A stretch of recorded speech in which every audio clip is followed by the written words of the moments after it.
My writing process is really more of a writing and drawing process. So I'd start off drawing a character, and I'll draw them a few times, maybe try and get an idea of who they are. So draw a lot of different ways of drawing this character until I've got something that feels like, maybe here for example, this is who he is. Here he is sitting in a cave waiting expectantly. But at this stage I don't really have an idea of what the story is, but I do have a good sense of who the character is and maybe what their motivation might be. And his motivation, the whole point in this book, you don't know his motivation, you're guessing at what his motivation is. It seems very obvious that his motivation is that he's hungry, and so he's looking for food, and that food might be a small child. And that's very much the point of this book. And what I like about picture books is that the words can tell you one thing, the pictures can tell you another thing. And so this book was very much about the words suggesting something and the pictures suggesting something else. And it creates this space in your mind where you can fill in the gaps. Your imagination can get to work. So this is my way into thinking of a story. So it's very much, it's a visual process, and it gets the imagination going for the world you want to create. So I drew him, his motivation, hunger, he's hungry. Does he want to eat a child? Where does he live? Okay, so once I'd got that, that's as far as I'd got with, where I was going. I hadn't got a story really, but I've got a motivation for a character. Then I drew him, and I guess the idea at this point was he's a monster, he wants to eat a child, maybe the book is about a journey. So I had him, so I put obstacles in his way to getting to you. So here he is wading, he'll wade right through a muddy bog. So this is really, again, it's sort of meeting out that world, giving it body, and in my mind, before I've even started writing anything really, I'm getting a sense of the whole world and the land that he inhabits. So when I'm doing a book, I've got these sort of little vignettes of bits of action that might happen, and then a nice idea is to maybe make a little book like this. So let me go through that more slowly.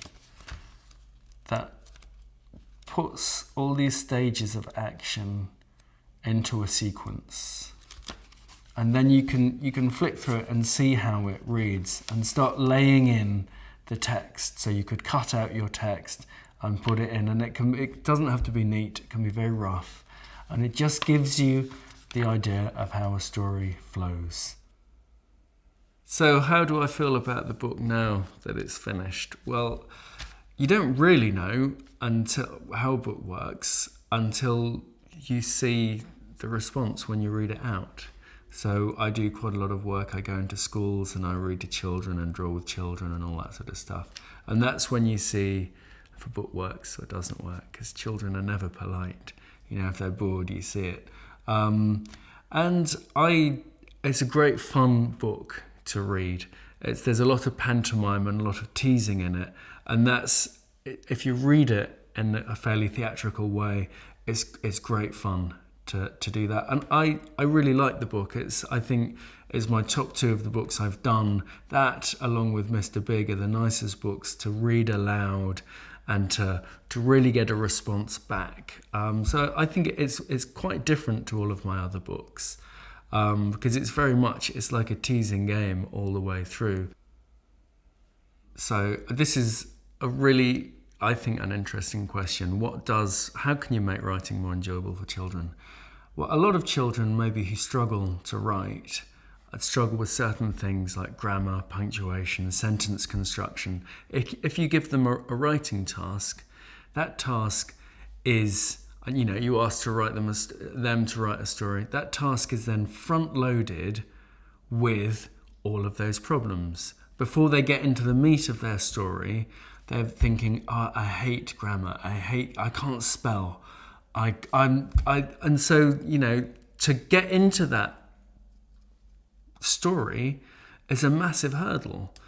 If you look at it another way and you try and start thinking about a story through drawing, for example, so you draw a character. So I think the key is to allow children to draw and allow children to express their ideas through drawing and see how something occurs using that media, and not to always insist, maybe with to think about how can this work in a writing project. Don't insist that you might get much further writing by allowing drawing in at the start, to cement an idea right at the start, and then a desire comes to tell a story, so a child will have the motivation to write, to jump over the hurdles that they previously maybe still do find difficult, but now they've got a motivation and desire to learn how to do it, to jump over those hurdles. So what advice would I give to young writers and illustrators? Well, I'd say draw a lot, try and draw every day if you can, and really the main thing is have fun with the story that you're telling. It's not a horrible, difficult task. It's the world of your imagination, and just have fun trying to sort of go through that and put something down on paper. But don't fear it. It's, just have fun with it.